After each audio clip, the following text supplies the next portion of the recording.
All right, we are so excited to welcome on to Theater and College Hoops an NCAA tournament bracketologist and analyst, a U.S. Basketball Writers Association member, and the creator of BigUnderdog.com and Big Underdog Bracketology.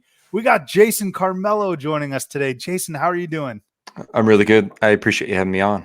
I appreciate you jumping on, and we've had some good correspondence. You do wonderful work, Thank you. Jason, and we'll get to all of that here in just a second. But let me start with this: you're a Buckeye, I right? Are am. you still riding high? Excuse me, after that Purdue win.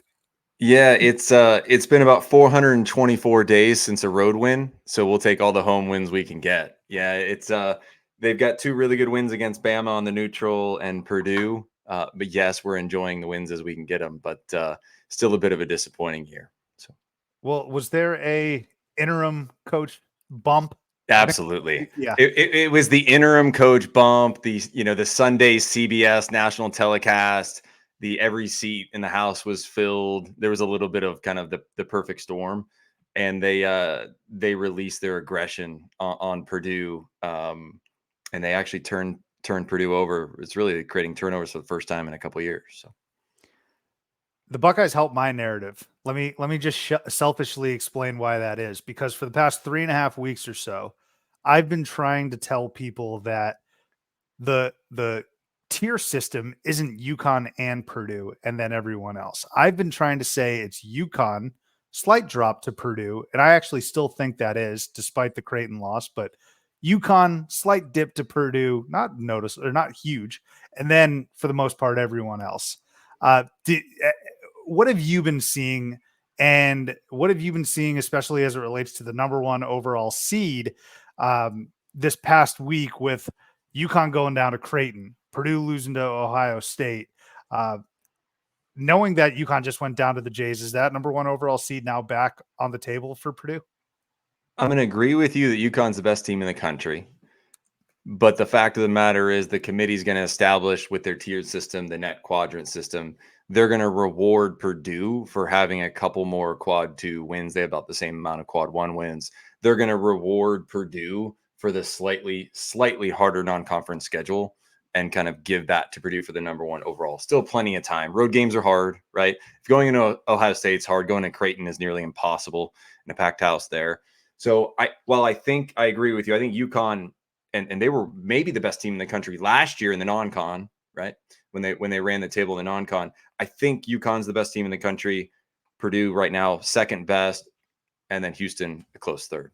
I'm going to rely on you for this stat. I don't know if you have it readily available, but something crazy like the record is 500 for ranked opponents going on the road to non-ranked top 25 teams, right? Like Yeah. 36 and 35 or something like that. Do you know what that Yeah, is? it's actually this year. I think the last time I charted it was last week, and it was actually running around 45%, which typically historically is it's well over it's close tipping at 60%. We're talking about 45%, so it's harder.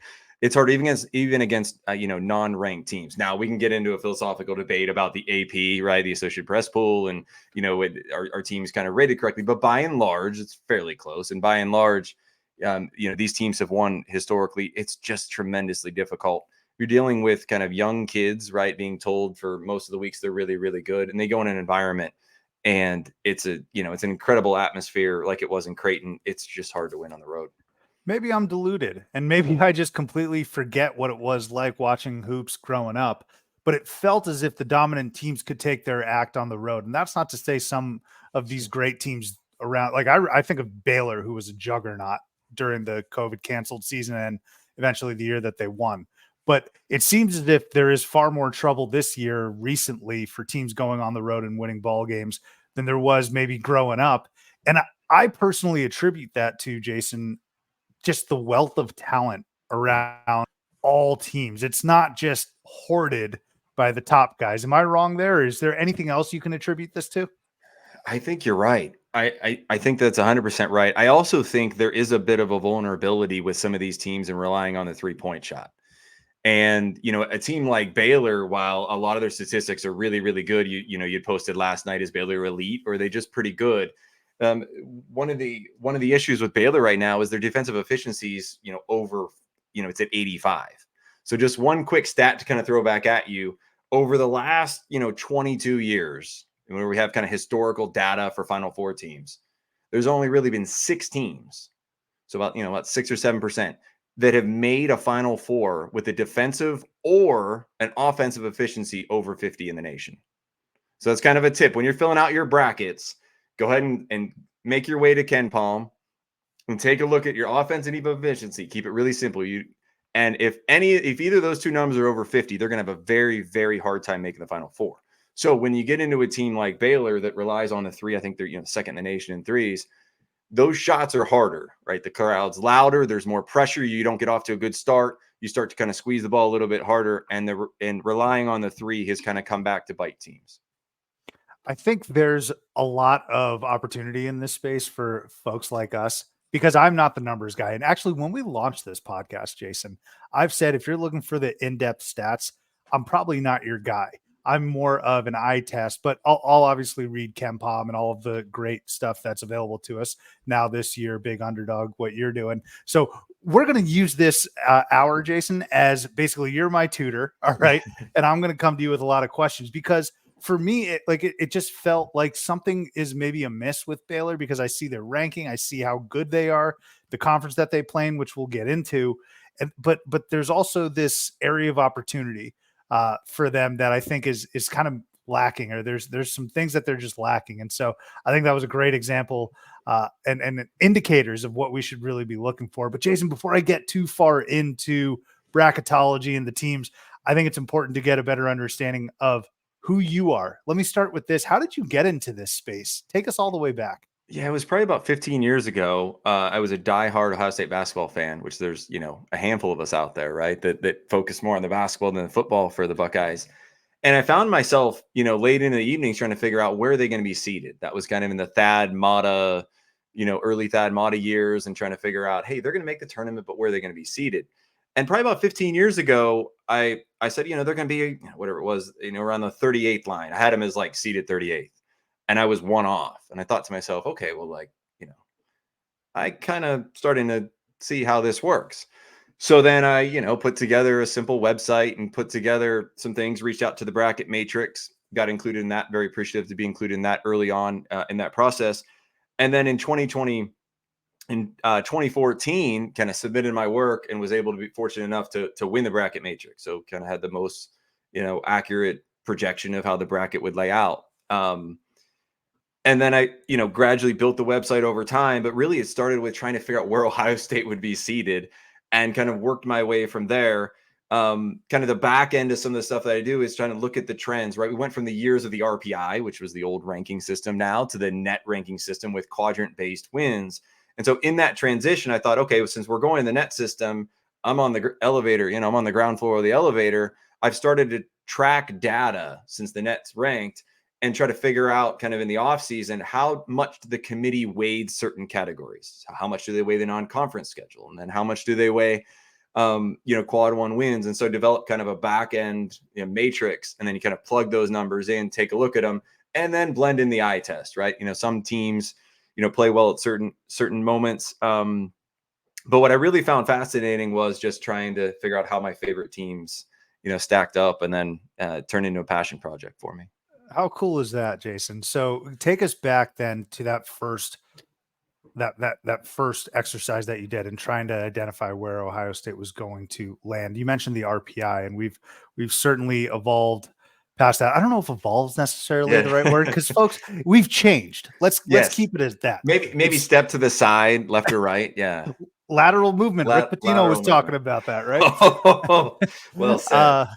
So take us back though, when you were breaking it down and trying to identify where Ohio State was going to land. What were some of the key factors that were going into your decision-making process, if you can remember, and how has that changed throughout the years? Like, what did you weight back then versus what you're weighting now? Do you remember what were the key factors into how you reached your, I think you said it was an 8 seed or a 9 seed? Yeah. Really good question. The biggest factor back in the day was how were you playing your last, I think it was 12 games, right? They literally factored that and it had more weight. I see the smile, right? This is nostalgic for me, man. Yeah. And so it was the last 12 games coming into it were weighted more heavily than the games in November and December. Now the committee has said doesn't matter.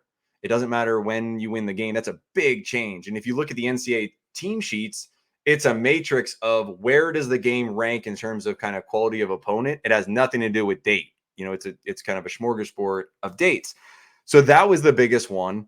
Road wins was a really big category back then. I think now it still matters, i.e., Nebraska, right, 1-7 on the road currently. So while road wins still matter, I think the last 12 in the road wins were a little more heavily weighted back in the day than they are now. That's so interesting. And like I'm telling you, it's bringing me back to those days. So in unpacking that a little bit, you talk about road performance.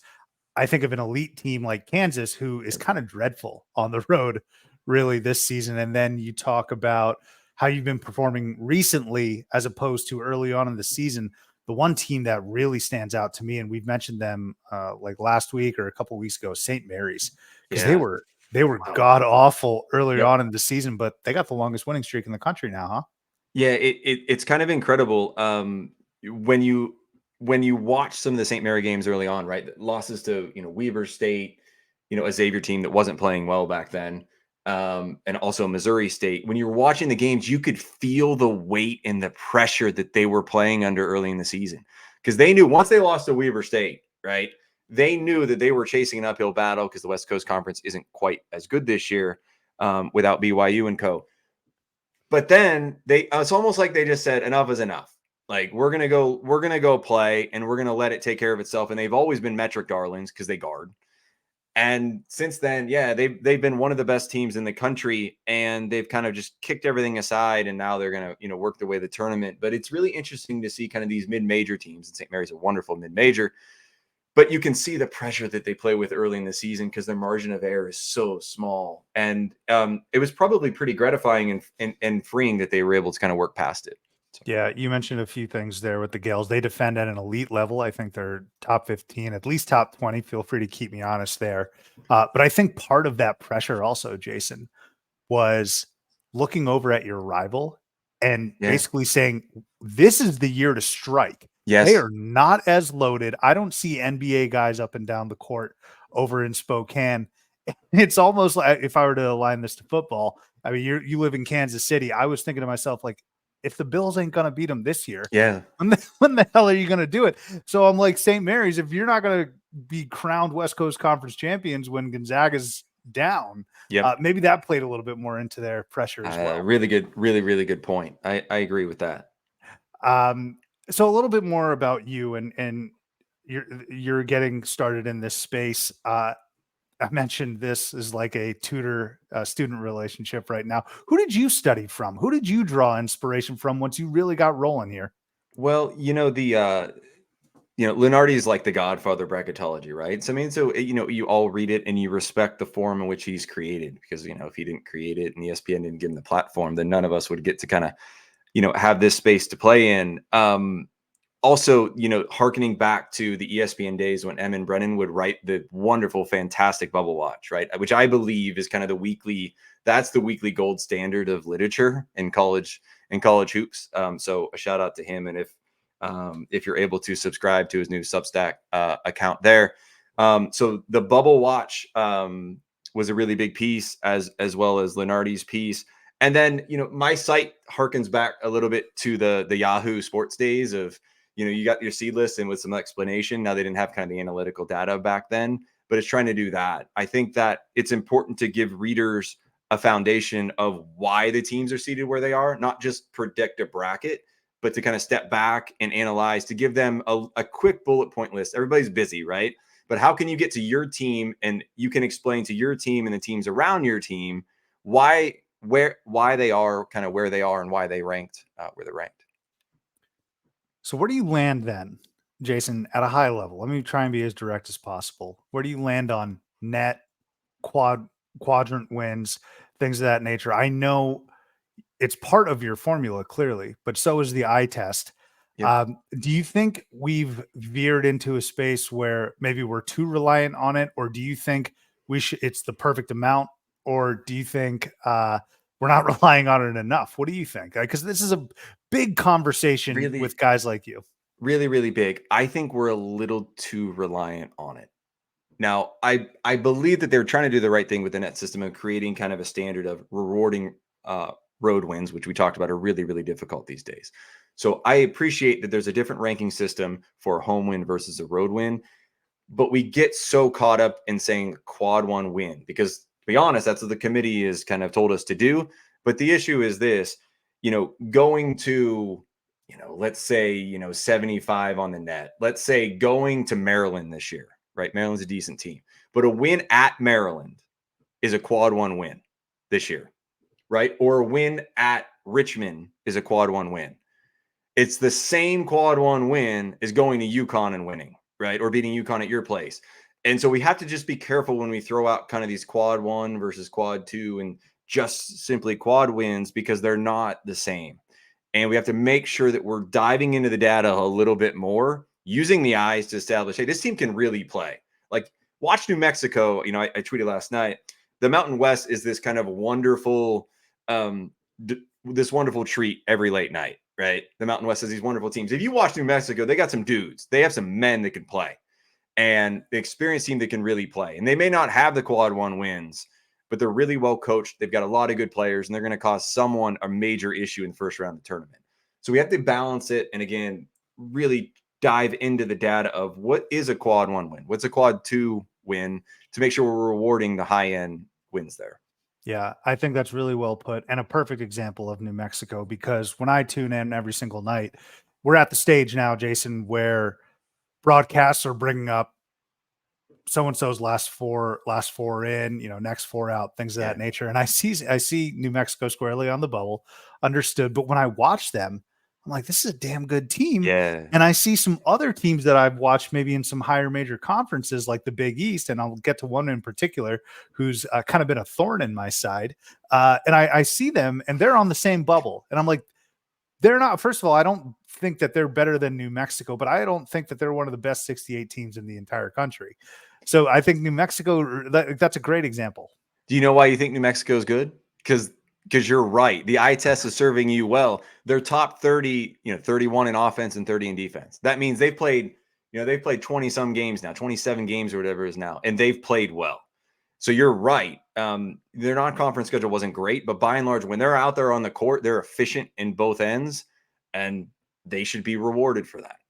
Well, it's that plus, damn it, I need a Patino in the dance at some level. It's not going to be Rick, I don't think, unfortunately, with this swoon. And also New Mexico, I don't know if you remember this. I'm pretty sure they were the last remaining unbeaten last year, and they missed out on the dance. Yeah, they're non-conference last year got them, right? And that goes back to, we talked about the last 12 was a huge piece.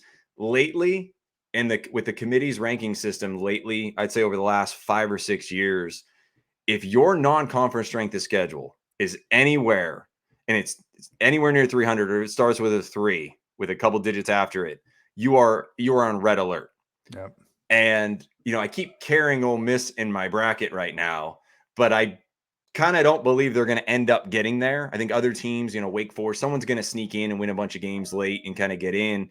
And again, this non-conference strength of schedule has been a huge piece recently for the committee.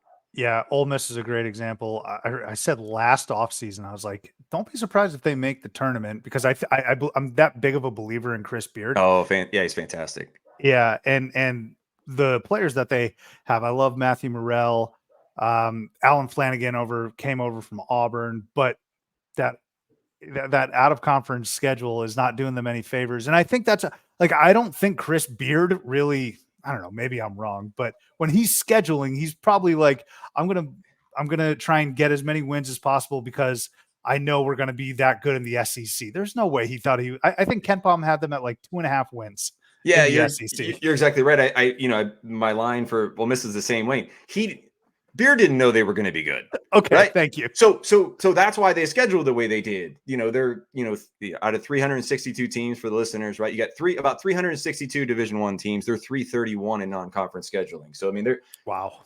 So it's an incredible feat to be that bad in scheduling. But again, he's trying to stack wins and build a program, build a fan base, get people excited, have a good record. Quite honestly, probably make the NIT, get to New York in the NIT and like build momentum for the next year. And then he looks around and says, we got Memphis, like, we're starting to piece this together.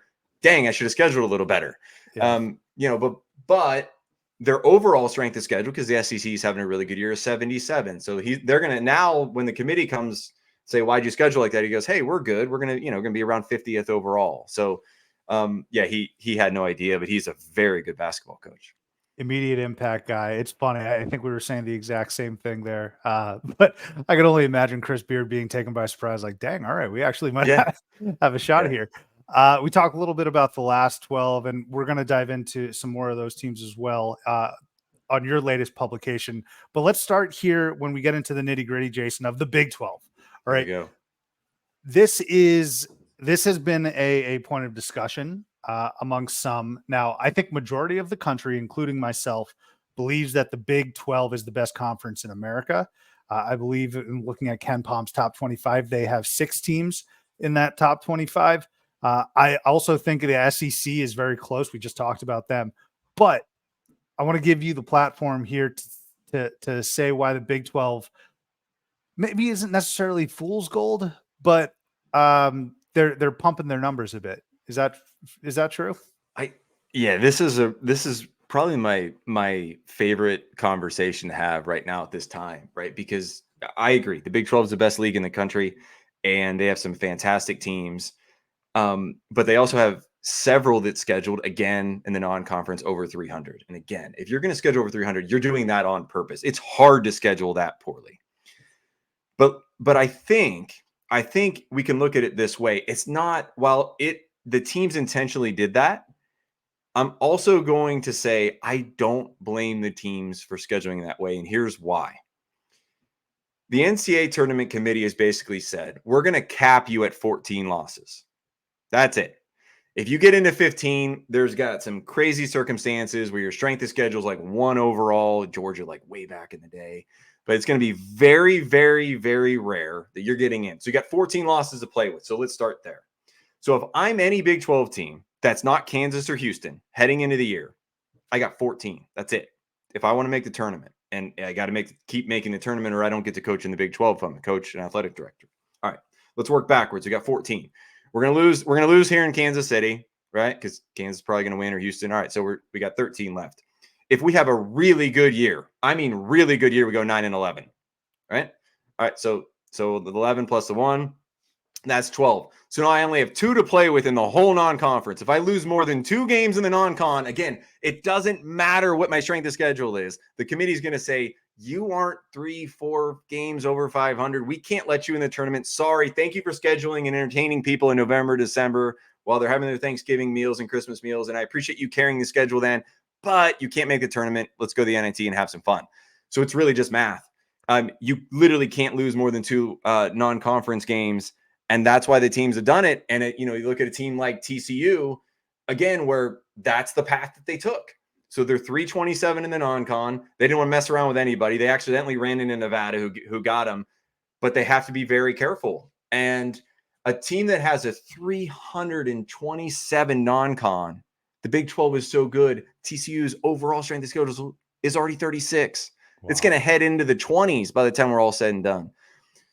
So I don't blame the teams because, again, you can only get to 14 losses and you can only fill the bucket up that much. I love that exercise, Jason. That is a very good exercise to break down because a couple things to pick from that. We had Jared Blount, who's an assistant coach over at Iowa State, and I had asked him what it's like going day in and day out of the Big 12 grind. And he was like, when I was wide-eyed and bushy-tailed when he first came to the Big 12, he's like, yeah, man, we're going to try and finish 6 or 7 games above 500. And he had an assistant coach. He's like, you're trying to go 500. Yes. That's it. And that's all. Yeah. I mean, I think it's the last 6 years. If you get to 10 wins, it doesn't matter. Again, it was round robin back in the day. Now it's a little different with more teams. If you get to 10 wins, it doesn't matter. Like you're in now. 8's probably enough to get you in. 9 for sure. 10, of course. So you're right. Anything around 500 in that league is really, really good. And that's when you see teams like a Kansas State, when you start doing the math early and you check the scores at night, and they don't get the road win at Oklahoma State, or you don't get the road win at West Virginia, it's almost like you lost two, because you can't make up that ground on the road at most of these other places, as we talked about road wins being so difficult to get, that there's so much pressure on the bottom tier road games. Yeah, I think in some of the weaker conferences, if I look at a Pac-12, a team like Arizona, their losses are going to impact their seats. There's no issue whatsoever. And I mean, Wazoo is above the cut line right now. I really like Wazoo, but if we just look at Arizona, their losses are going to impact seed lines. It's not going to impact their tournament berth. But a TCU team, like, shoot, I don't. Let me ask you this actually with TCU. Do you think the committee takes into the fact that they probably should have been called for a loss against Georgetown? Like, do you remember that out of bounds game? Yeah, Does I that did. matter at all? Because it was clearly a missed call that would have ended the game. I did. The committee's tasked with trying to keep track of when major significant players play and don't play, right? They're, Kansas won a game earlier this year, that maybe they shouldn't have. I don't think they do, is an honest assessment. I don't think they do. I think that if it is in the last couple weeks of the regular season, and if it's fresh, and if it's in the conference tournament, they might relay that. But I just don't think that level of detail is going to factor in. Maybe you should get on the committee, so you can bring that up there. But I don't think that one will. Whether they go back and check significant, players here and there. I think if a major player is out for a significant amount of time, right? We're talking anything more than 3 to 5 games, something like that. Then I think they factor that in. I think if it's kind of a hit or miss and some players are out once in a while, I don't think that factors in too much. If I was a Georgetown fan, I'd just say that's why we stink. It Yeah. sidewinded the whole season. Let me just pinpoint that one game. Yeah, that was the inflection point. I can think of lots of inflection points for Ohio State over the last couple of years, but we won't go down that. We won't go down that rabbit hole. Hey, a fresh start. Yes. And we'll talk about the potential replacements there for Mr. Holtman, but let's keep it here with bracketology and the bubble. Okay. So this is a team I have a gripe with. Jason, you mentioned the 14 losses. All right. How that's a key point. This team is sitting at 11. For me personally, I think any number of losses between 12 and 14, I really got to watch this team play and identify, like, are they good? And I don't think this team is good. I'm sorry. And that's Villanova. They're winners of their last 4 or 5, I believe. They kind of have a gauntlet coming up, including games against Providence, Creighton, UConn, and Georgetown, I believe. So that's maybe not Georgetown, but I know those other 3 they got. And so I think a lot of folks are saying if they can go 3-2 the rest of the way, they'll be in. So that would put them at 13 losses. I suppose like those wins against Creighton and UConn, if they're so fortunate to get it, I'd be willing to have that conversation and take a few laps and say I was wrong. But I absolutely do not see them beating UConn or Creighton. Providence is tough. For Villanova, this is just kind of the things that irk me, Jason, is when you talk about a New Mexico and you say, oh, they tripped up, so they may not make it. When you talk about a Wake Forest who beat the brakes off of Pitt, but apparently that doesn't mean much, a red hot Pitt. When you talk about those teams, and even Indiana State, when I get it, it's the reality, but Indiana State had one bad week. Yeah. Now they're AQ or bust for the most part. But we're here talking about Villanova, an 11-loss team, arguably a 13-loss team when it's all said and done, making the tournament. I personally have an issue with that. What do you fall on, Nova? Yeah, I mean, you get into these Big East teams and that are losing 6 out of 8 games, right? And you're looking at them, staring at them as they might make the tournament. Nova has, I think, the craziest resume of anybody in the country, and you touched on that. They lost the whole Philadelphia circuit, right? They lost to St. Joe's, they lost to Drexel, they lost to Penn, which is crazy, right? They never lose to those types of teams, but they haven't been quite as good when Jay Wright stepped aside. The issue with carrying what's really interesting is, not to get too geeked out on this, but in the world of analytics, right? In the world of those of us studying the metrics and studying why teams do and don't make the tournament, there's 2 types of analytics and metrics. There's resultant-based analytics, meaning this is how you've played against the people you've played, and this is how you've actually done. And in that world, Villanova ranks roughly around 62. And then there's the world of computers, like straight computers that say they're really efficient, right? They take good shots. They're efficient. They're making shots. They've been a bit unlucky here at times, but they should be pretty good because they got pretty good players and, they're pretty efficient. And in that world, they're 26. So you got 60 versus mid 20s. And the paper is saying that they've really struggled. Like, you shouldn't lose to Drexel. And the analytics are saying, yeah, but they got some good players and they're going to be fine in the future. Well, the future's running out for Villanova.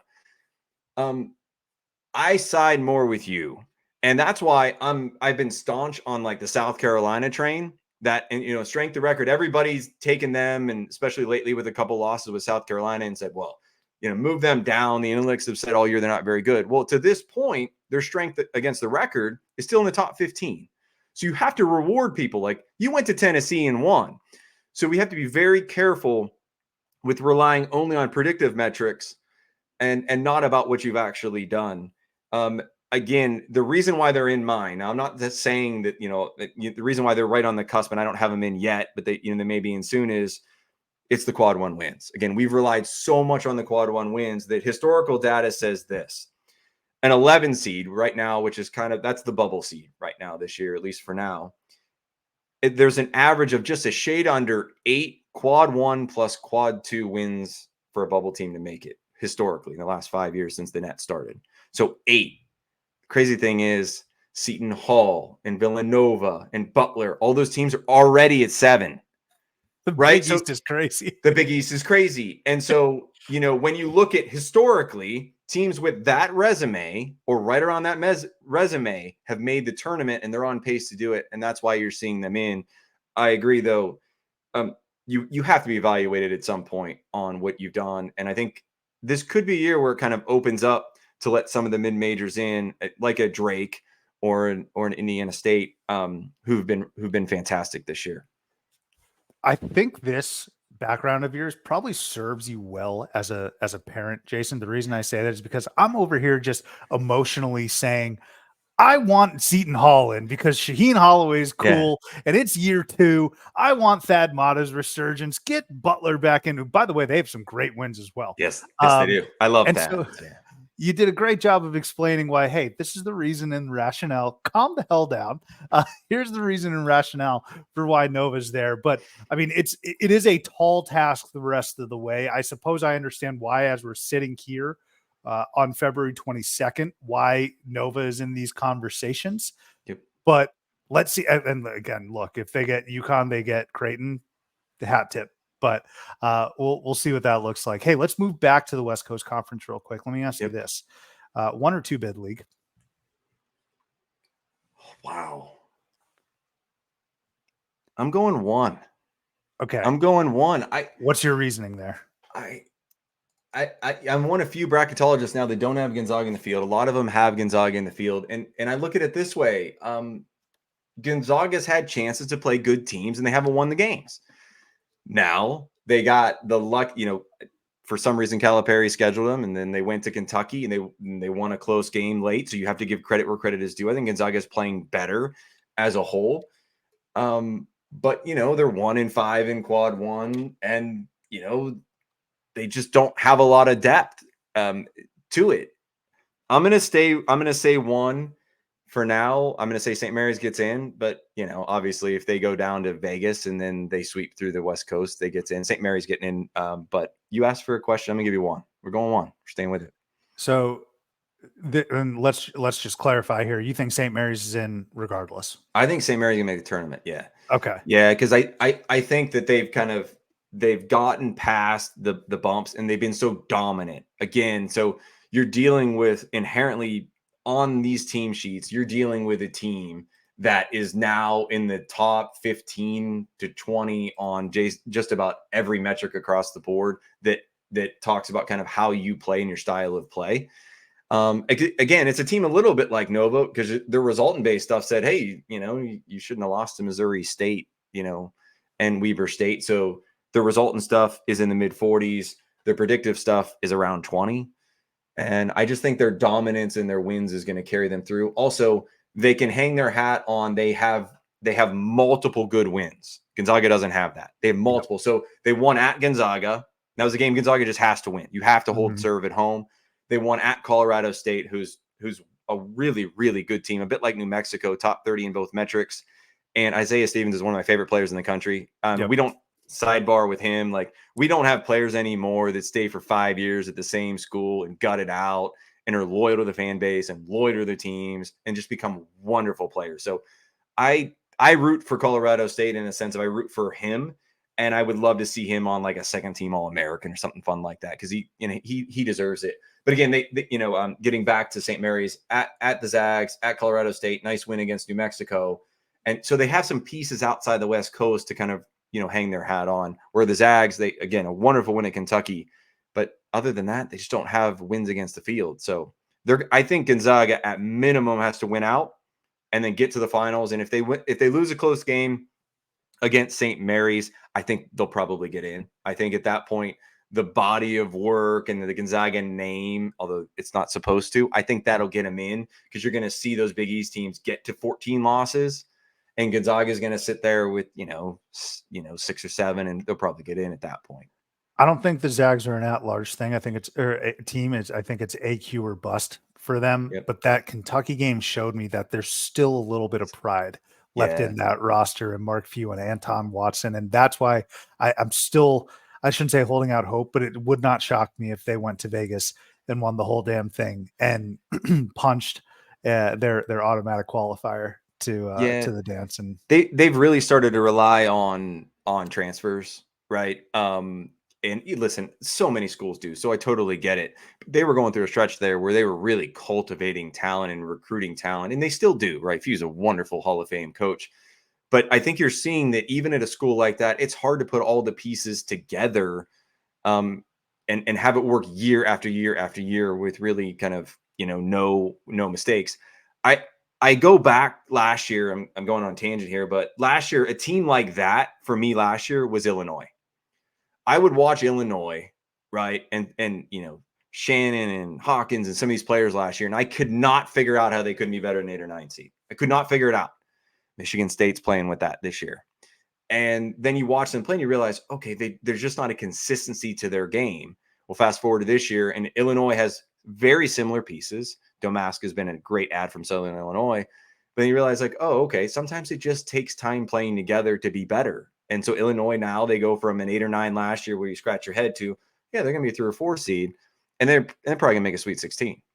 yeah, I think in Gonzaga's case as well, we've said this a couple times, but you talk about the transfers and the names, and Nemhard's great, and Ike's just fine, Anton Watson, but no disrespect, that's not Jalen Suggs, that's not Sure. Chet Holmgren, right? That's not Drew Timme, who's not necessarily a NBA pro, but it's not the likes of Zach Collins, right?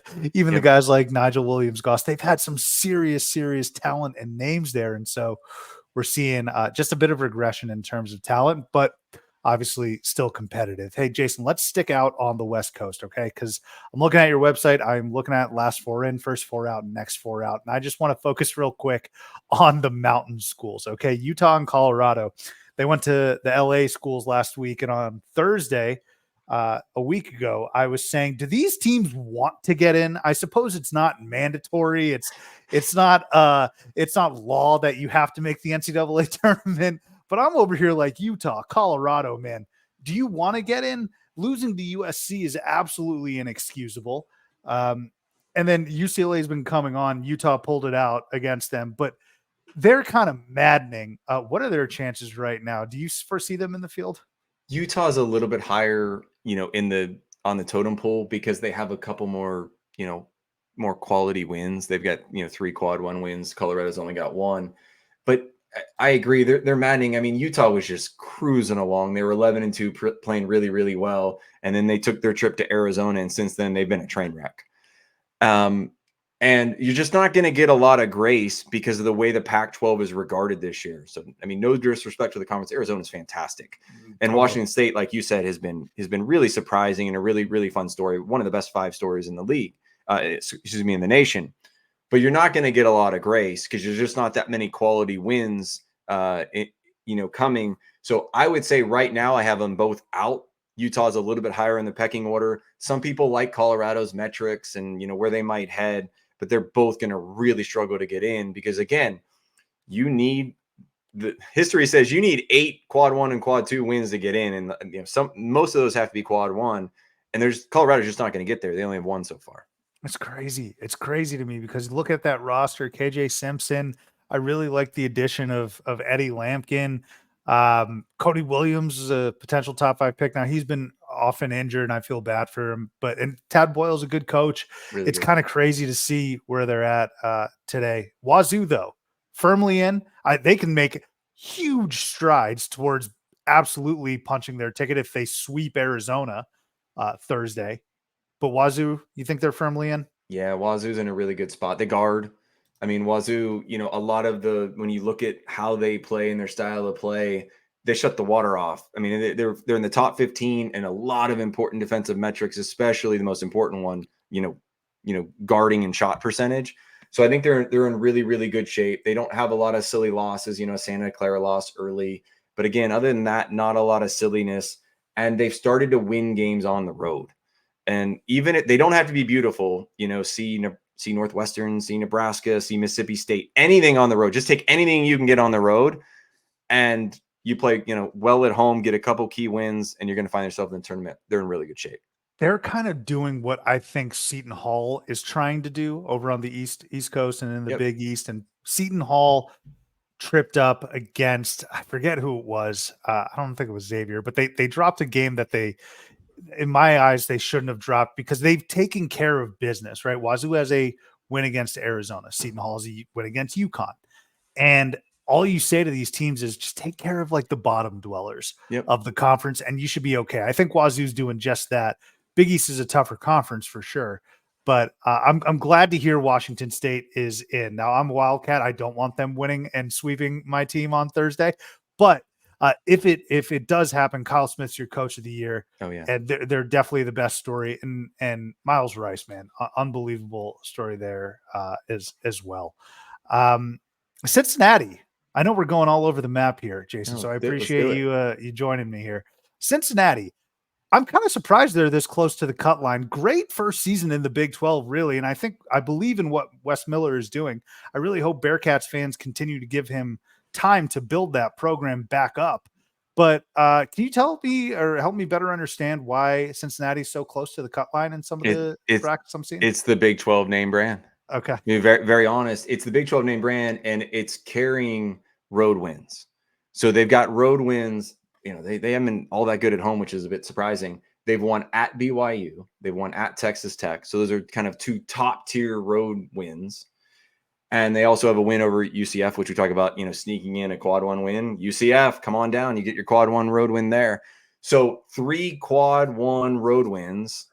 And most teams don't have that. Heck, there's a lot of teams that Mississippi State doesn't have 3 road wins, period. Now they're really good. They're really good on neutral. So we have to give credit to the Bulldogs. They're like 6-0 neutral. So you always have to balance one of those includes a win against Washington State earlier in the year. Yeah. So you have to kind of balance everything, but because of those kind of top tier road wins, they're just kind of hanging around. They got to be careful though, because like it or not, that the losses start to add up, like we talked about, and you're not. Everybody says the conference record doesn't matter, but when you lose 12 and 13 league games, you can't make the tournament, even if the Big 12 is really good. So Cincinnati's on the periphery, but if you've already gotten to 7 league losses at this point, it's hard to kind of it's hard to make up ground in the Big 12. So I would guess, if you had to, press me, I say they don't get in, but their program trajectory is looking up. For sure. Kind of reminds me of Ole Miss, right? Yeah. Big 12 and SEC, 2 phenomenal conferences. I like that comp there.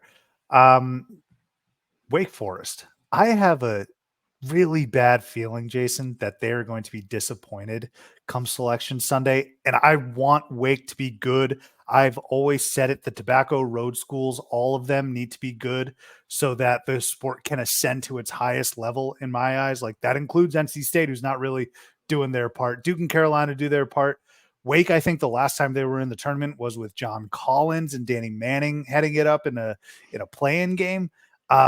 I think they deserve to be in. I like Steve Forbes. I think they deserve to be in. I just have this bad gut feeling that their hearts are going to sink on Selection Sunday by not hearing their name. Wake is all in on the last year's NC State. Not a lot of quad 1 wins, just gobbling up quad 2 wins. We're in the ACC. Can we have that? Can we have that same pick as well? That's how NC State got in last year. Going back to, the computers say Wake's awesome. Ken Palm, and it's fantastic, right? He's got him at 21. Offense and deep, offense, they're 27, defense, they're 26. And we're talking about a team that is highly, highly regarded. And then you go watch him play and you're like, you shouldn't lose to Pitt, right? Like, you should be able to beat Pitt if you're going to make the tournament. But, you go back and forth on them. They just don't have a lot of depth of really, really good wins, but they don't have a ton of silly losses. And so they exist in this middle ground of, honestly, they're going to be relying on what other teams do. They're going to keep doing what they're doing. And sometimes you look around, and if the Big East schools do certain things, and if Butler gets to 15 losses and Seton Hall, and if the wrong teams lose in these other leagues, Wake Forest is going to look around on Selection Sunday and be like, hey, we're in. We had a great year. And if they don't get any help, they're going to be right on the cusp. If they don't get any help from the other team, there's only so many spots, then they won't. So sometimes it's not always about your really good wins. It's about, what happens around you on the bubble. Do bid stealers happen in small leagues where, let's say, San Francisco comes out and wins the West Coast, and St. Mary gets in anyway, and then Wake Forest gets knocked out a couple hours before Selection Sunday. So I think Wake's going to be right on that cusp.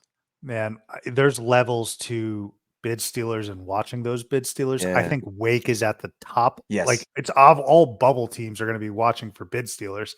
I feel like Wake, that's a great way of putting it. They're going to be very aware of their surroundings. It's going to be a tough one for them. Yeah.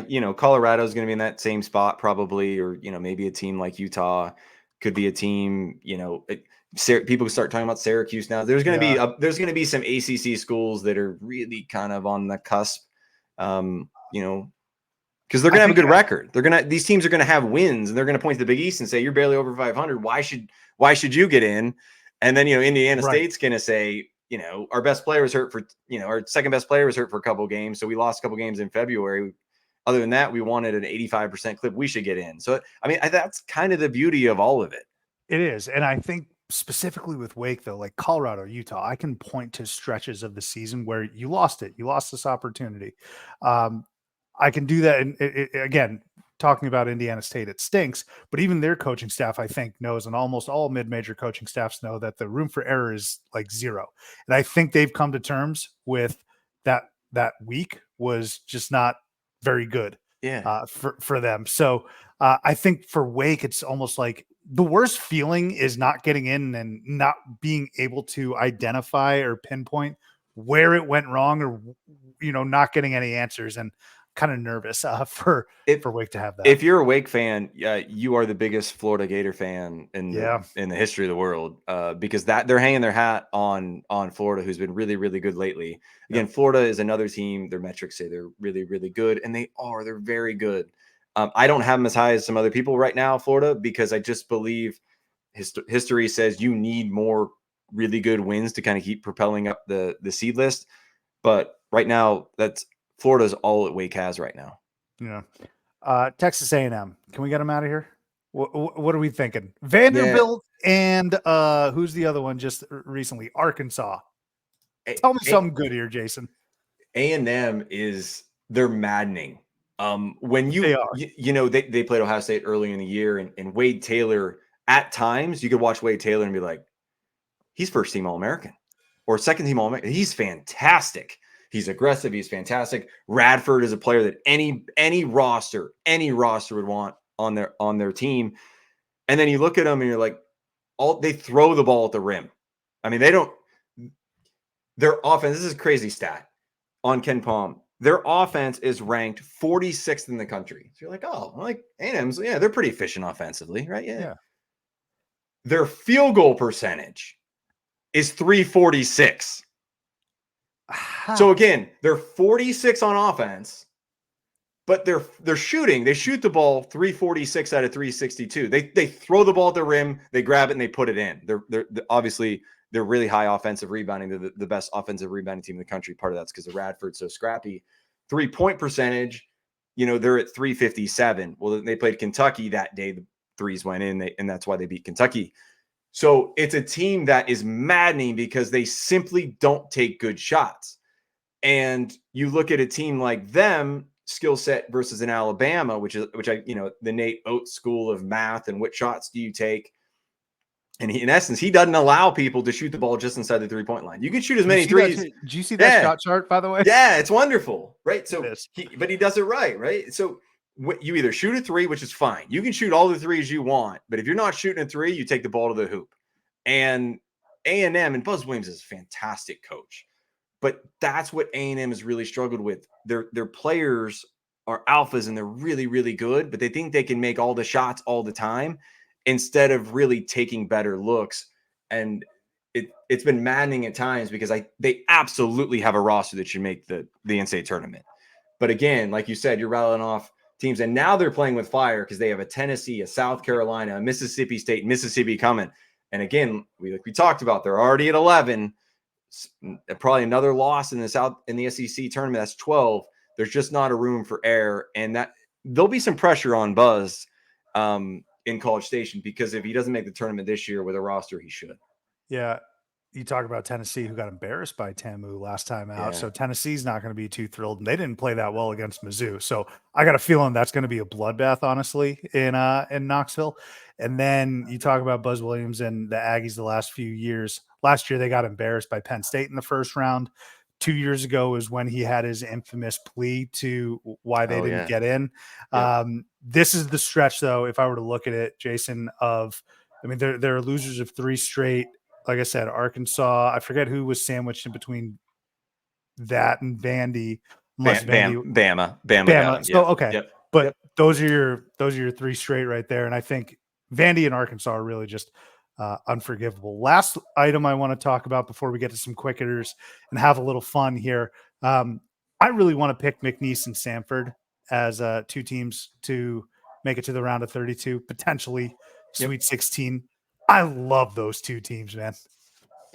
So I'm going to give you some backing on why it's okay, why you can go in the trust tree and be excited about it. We'll start with Samford. Okay.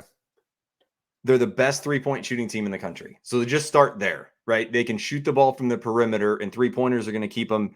They're going to keep them in the game. Now, they're one of the worst turnover teams in the country. So they don't take care of the ball, but let's stay with it. If they don't face a team that is relying on generating turnovers, then they're not going to turn it over all that much. And if they're hitting their threes that day, then they absolutely have a chance. They're a fun, awesome team to watch because they shoot a bunch of threes, and if they're going in that day, they can absolutely beat anybody. And then let's do the Will Wade redemption tour with McNeese. They're actually the 5th best team in the country. So we're talking country, right? So both of these teams can really shoot the ball from 3-point land. And whereas Samford, they give the ball away, McNeese takes it. So they're the 7th best at stealing the ball away from you of anybody in the country. Wells is a really good transfer from TCU. He's 17-5 and 5 or so. And both of those teams are really good. And like McNeese has metrics that are, middle of the road for a really good power conference. They're no joke. Both teams probably trending towards that 12 line. Samford may slip to a 13, and they're going to catch somebody. If they catch somebody on the wrong day who's not making threes against them, they're going to make them, and they're going to be a problem. We saw with Furman last year pulling it upset with it out of the SoCon. Yep. Who knows? Yes, the Kevin Harlan call. Yes. Yes, of course. All right, Jason, this has been amazing. Let's go ahead and get you out of here on some quick hitters, have a little fun. Let me start with this. Is it lost on you at all that you have an all-time college basketball name as your last name? It is not lost. My brother's name is actually Anthony. So no way. Yeah. Your brother's name is Anthony Carmello. Yeah. How about that? That's incredible. Is he as big of a hoop head as you? He's a Duke fan. So he's not as big of a hoop fan. He's a diehard Kansas City Chiefs fan. So he's on cloud 9 right now. So one quick parallel. I'm gonna throw this in. Living in KC, you're getting a lot of kind of consternation with the Jayhawk world, kind of in this part of the country and everything. But let me just say this: watching Kansas play basketball was a little bit like watching the Kansas City Chiefs play in the middle of the regular season this year. They're a little bit bored. They have a Mm. lot of really good players that have played. Dickinson was Michigan. A lot of people. McCullers was at Texas Tech. They've won a ton of regular season games. And they played a lot of big games. And at times you look at them on the road and it doesn't start off real well. And they're like, you know what? We're going to save this for March. So I'm just saying, as crazy as it sounds, you actually could get some Kansas stock. You could buy low on Kansas, which you can never do this time of the year most years. I totally agree. I think them and Duke, honestly, all Duke's been doing is hanging around at the top 10, Yeah.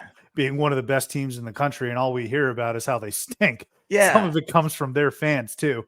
But yeah, I'm not out on Kansas, although that shocker against Arkansas last year really took me off guard. I had them, I think, a Final Four, Elite Eight team. I really like that Kansas team. But what's crazy is a lot of the Kansas, their best teams don't always advance that's as true. far in the NCAA tournament, right? And 2012 they beat Ohio State, the Final Four. That Macklemore and Withy, that was not one of their best teams in terms of talent, but they kind of gelled together. They had a good draw, and Self has sometimes done more with less, which is kind of unique. Just the tournament, man. It's crazy. Yeah. You're from Youngstown. I was looking at your website. No Youngstown State out of the horizon, man. I had them in. I had them in last year all year. I got my hopes up. They got beat late in the horizon. So we're going light on the Penguins. We're hoping from behind. My dad would take me to Bigley Center growing up as a kid. We're going to keep our fingers crossed that we can include them on Selection Sunday. Oakland's okay. Listen, the horizon, it's up for grabs this year.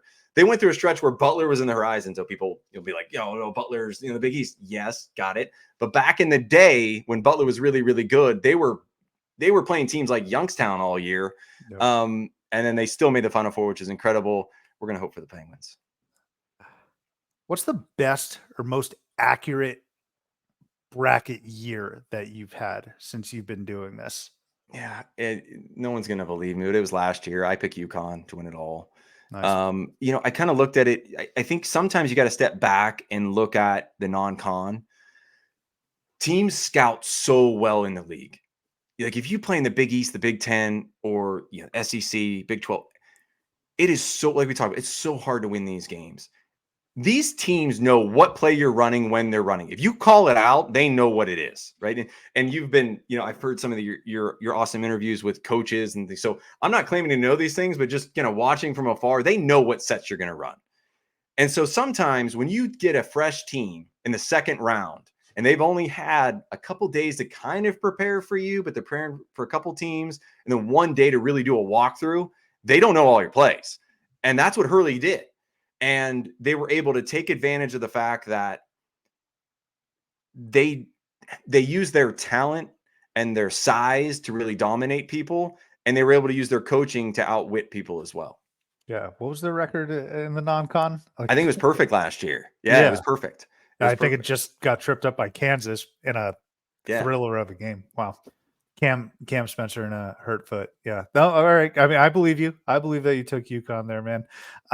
Now, when you were writing that bracket out, or when you were filling it out, I should say, do you write write with pen and pad? Are you a purist? Not pad, obviously, but do you write with a pen or pencil? And not pencil. What am I saying? Do you write or do you do like the computer? So my favorite day of the calendar year when I was little was Selection Sunday. And my second favorite day of the calendar year, this was even more than my birthday, was the Monday after, when my dad would wake up at some crazy time in the morning and go get the 2.5 inch thick USA Todays, right? So we're going old school. And he'd bring them home for my brother and I. He'd get some for himself. We'd have way too many, and we would literally write on the USA Today. We'd fill out one on there. So I'm a traditionalist. They don't necessarily make it in print anymore, but I do one bracket, and I'll do it in pen, and we go with it. And what's crazy is I'll spend month and month and month diving into this. And when Selection Sunday comes, that's kind of the Super Bowl. And then afterwards, I'll probably fill out a bracket in a couple minutes. I'll kind of rip through it because sometimes I have these biases built in, though. So I'm not, by no means am I always correct. But yeah, I would say 65 to 70% of my bracket is filled within the first hour or so, and then I use those next few days to be like, all right, what I'm nervous about these the remaining 25. You know your 30 stuff. Don't overthink it. My I advice know, for you is man, it's crazy. don't overthink. Fill it out in 5 minutes. Do one where you fill it out in 5 minutes, and it'll probably be your best one. Let me tell you something. I keep a 5-year journal. Okay. Okay. And every day I write in it. And a year ago, around this time, Miami destroyed Duke. And I said, I don't, Jason, why, as to why that made my 5-year journal, I don't know. It must have been a boring day. But I was like, I really want to take Miami to the Final Four. I didn't end up doing that. I should have ended up taking Miami to the Final Four. They're one of the 6 teams of the last 20 years that had a metric over 50 that got in. So you didn't know, right? You didn't know. They were around 100 defensively, and Larinaga got them in. So they probably should have lost to Texas too in that yes. Elite Eight game, if we're being honest. Is there a pick that you've been most proud of? And that can both be, Jason, like how you picked UConn to the title, but it can be like an upset pick, or it can be a, man, I nailed this team on this seed line.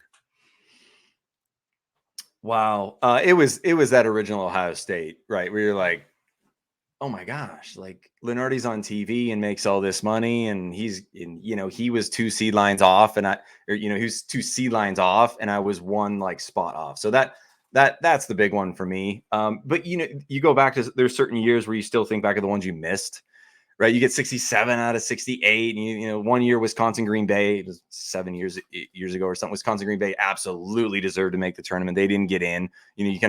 You're brave and you put them in the tournament and they don't get in, and you look like a fool. All the NC State people yell at you. So I'll go with the Ohio State one off the bat. Gotcha.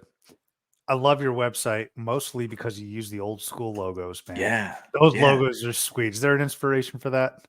Yeah. So I like graphic design. I'm a big architecture guy, graphic design. So I like to kind of go with throwback and harken back to the old school days. So it's beautiful. It really is beautiful. We need more of it. You mentioned Green Bay and NC State. Is there a name that absolutely shocked you on Selection Sunday? So I asked Rocco Miller this question. I think he said like Air Force sometime in the mid 2010s, where he was like, I had no idea they were going to make it this one year. Was there a name when you're watching Gumbel and he reveals the name, you're like, what the hell? How did they make it? Yeah, it was not to be funny, but it was NC State It was the NC State that year.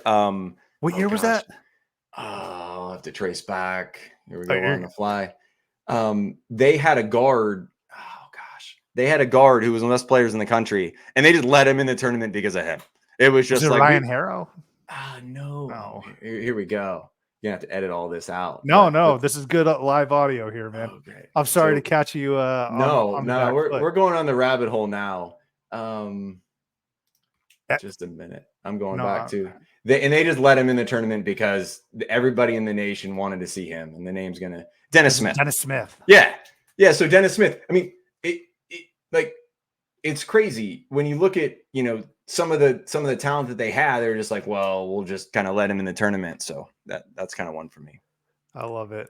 Jason, this has been such a blast and very informative. Like, I really do feel like I learned a lot. I know our listeners did, and I'm going to use this to make my picks and see who we're going to see come Selection Sunday. I'm going to get you out of here on this. It's our last segment. It's what I ask all of our guests. It's called Bring Them Up on Stage.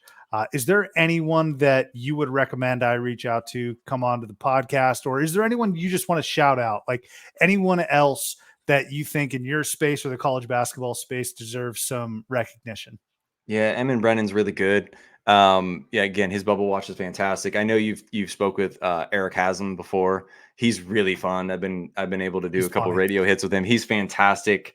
Those are the two I'd probably recommend, but there's a lot of really, really good people in the space. So, Jason, this was terrific. Where can we read your work on Twitter, all socials, your website? Tell it. Yeah. So my website is Big Underdog, and my Twitter handle is @Big Underdog Blog. And again, you'll find a little bit of analysis. It's kind of a quick hit, right? So there's just a couple lines on each team and why they are where they are. And please check it out over the next couple of weeks. Wait, not to end it on an anticlimactic note. How did I not ask this question? Where did we get Big Underdog from? What was the inspiration for that? Yeah, so when I'm starting, so I had square ruled paper, right? So I grid paper, and I literally would do it. I'll have to send you it, and I still do it every year by hand, and then kind of feed it in the computer. And I thought to myself, like, I have to be the biggest underdog ever trying to accomplish this. And it just said, like, I'm a complete underdog. I'm sitting here and, at my kitchen table trying to figure all this stuff out. And I just felt like an underdog at that moment and put together the website. So that's where it is.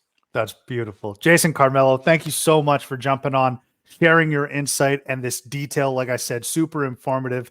I cannot wait to publish this and get this out to our listeners. And I'm going to be watching and following your work the rest of the season. Enjoy the rest of the season. Okay. Thank you so much for having me. I appreciate it. Thanks, Jason.